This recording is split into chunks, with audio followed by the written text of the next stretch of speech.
This is orange paper and it's kind of in the mid-tone, and it's also a very strong and dominant colour. And so I thought I will do a little demonstration on one of these mid-tone papers just to sort of give you an idea of how I would work with it. I have this A.E. Russell picture. I can appreciate that there's a shine because it's laminated. It's sort of got this peachy pink here. It blends into a blue, and we have this very, very delicate landscape, just a few lines, nothing too clear, and then two figures just blocked in. You don't see any facial features, and it's just a figure here and here with an arm and one little leg, and then a rooftop. So I'm going to try and do that on this. So first thing I'm going to do is mark very, very lightly in the main composition, which will be the roof, and it's a crooked roof with like a slab, and there we go, that's the main roof, and you can see most of the tin that's going in this direction. This is one of A.E. Russell's ones where you clearly can see like his fingerprints and stuff of where he was blending, and I think that's really nice. So I'm gonna take that. Now I seem to be working too much on it. That's the thing, you can get kind of caught up.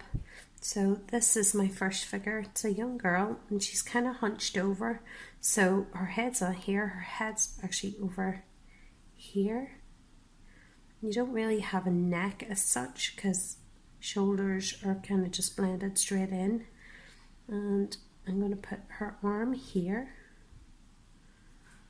and her arm comes up here because you can't see her arm because it's on her lap, and then her leg comes over here, swoops round, and she's got some material like a gown of some sort, and her foot just appears there, and there's somebody with her, and that person is just slightly smaller because they're further back, and I will put in their head first. You just get a little bit of that shoulder, mostly that. It's just the angle. They're not facing, they're not this way, they're at an angle, so their body frame seems a lot narrow, but their arm would have been about there, and one leg would be on the other side, and then they've got one leg on this side of the roof from where they're sitting, like straddling over like they're on horseback or something. So one leg's on the other side and one leg's on this side, and I'm going to just leave that for now because I'm going to jump straight on to the background and see how I can cope with creating it lighter on this orange. So already you can see that I'm catching some of the black, which is not great, but I did want to mark in. I suppose I could have just started off with the background first and then marked in my figures afterwards. So that is, I suppose, something I can take on board for next time I do a little pastel drawing like this, to maybe just go straight into the background and work from back to front instead of trying to mark out the compositions of the very start. So I'm going to try and blend this very gently with my hand. Now I'm going below my little horizon line because the background is very, very soft anyway, so it doesn't matter. And blending it really light now. There's a real peachy orange colour to it, and since I have orange, I'm going to just add this glowy redness to it and blend that in. See how that's came up really nice. There's a bit of a pink, pale pink, and I'll get a wee bit of this pale pink down here.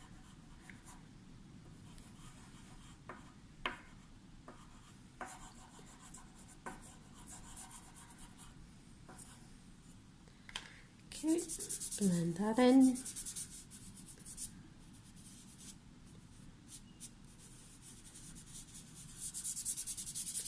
There's no real clouds in it. I think it was more just the blending of the colour that was the aim.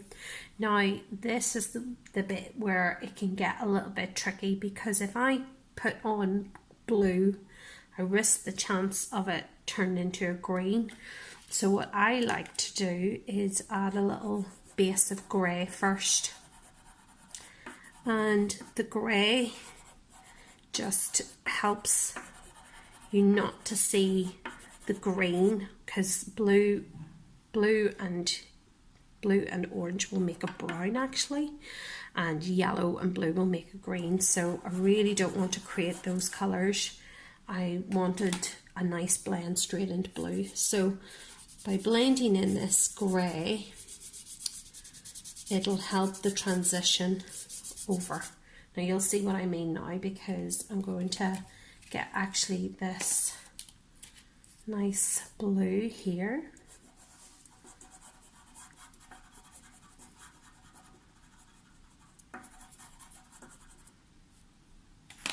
And blend.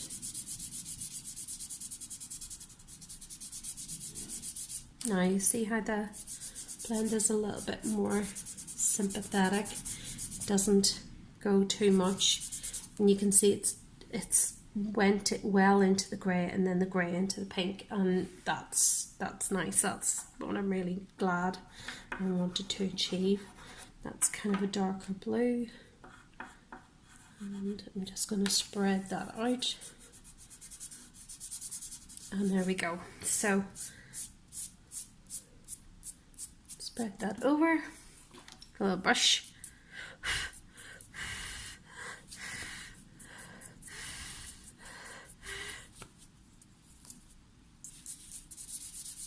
Lovely.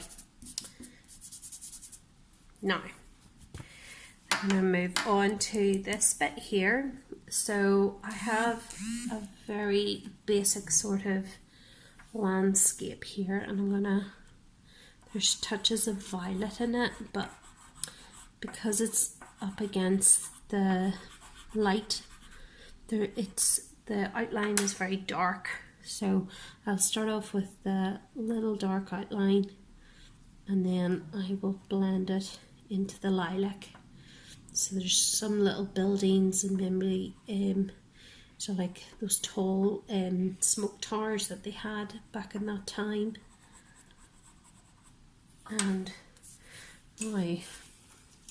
just because I picked such a small piece of paper just to do these quick demos, my fingers are just a bit too chunky, so I'm just going to go in with this little thing here, and this has the same effect as my finger.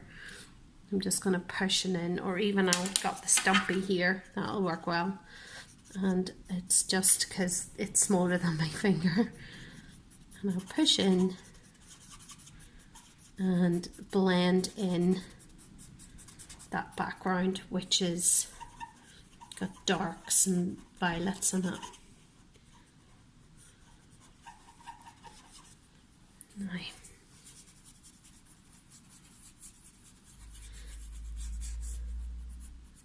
just to add different layers of the city, you can do the lines across in this horizontal way, and then that gives the impression that it's a very busy, full of rows of houses or factories or anything like that. So that's a good way to trick. And then just as it's coming closer, it goes into this, see, check that colour again. Oh, there's a factory here with a building, and it's kind of a bluish sort of shade. So I'll just mark that in. It goes up, it's got a little roof, and across over to her back, and it's a blue building. So blend that in with my little stump. Like I say, you do not need to have these stumps. I will have a few of them in the class, but you don't need them, because when you are working in a larger piece of paper, you will be able to use your finger, or even cotton buds. That I've used them in the past as well with the bamboo handles. Okay. Okay. Now, so there's my figure. I'm just going to brush that off. My figure looking up now, and sorry, I know there's light shining on it. I hope that you can see that now. Okay, do the rest of the little figures. Head, hair, some kind of a bluish, there's actually a little hint of a green on it. In her gown, there's some of the orange is peeping through on the original picture, which is fine because my painting is orange. Like the center of her head, there's like an orange glow around it, and that's because the light of the sunset, she's looking out there. So the fact that my page is orange works really well to the advantage of that.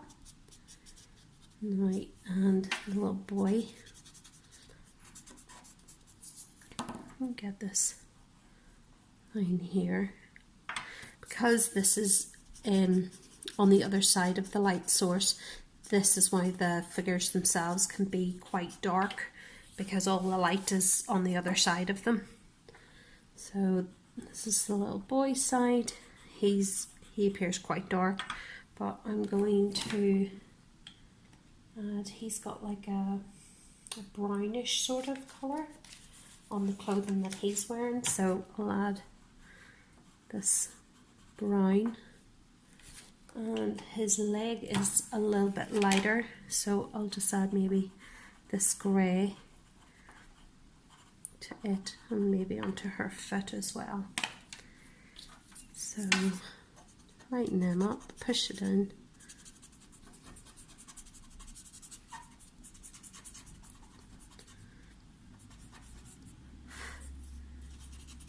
There we go. There's our two little figures, and that leaves then just the rooftop. There's a little tiny part of the rooftop which has red, and I'm guessing that maybe the roof itself was a red tin roof, and this is part of the red that's showing through, and then the rest seems quite dark because it's on the other side of the light source. So I'll just mark that in there. I want to keep that little line there because that was like a little plate, metal plate, and nearly finished.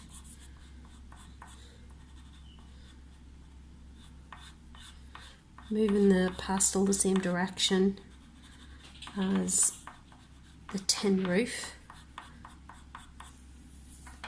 There's a little bit of a turquoise blue. I'm not quite sure if it's a window or something on it, but I'll add it in anyway. And I'm just going to blend all this through now. So on top,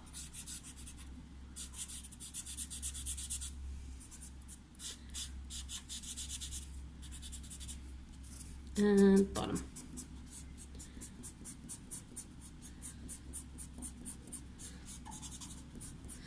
Now, I am not going to be fixing these today. I'll leave them over to the side and I might fix them later, but to fix them I use a can of fixative, and I give one spray of it outside. Definitely do not spray it inside. Even if your room is ventilated, it's very, very hard on the lungs. And then after I give it a spray of fixative, it's a little bit easier just to pick it up, and then I put a spray of matte varnish over the top as well, and then I feel like that really locks it in. So I'm going to lift this up. There is our orange paper. You can see how bright it was. can see, and there's the original painting. Sorry that it's behind this plastic and the little pastel. All right.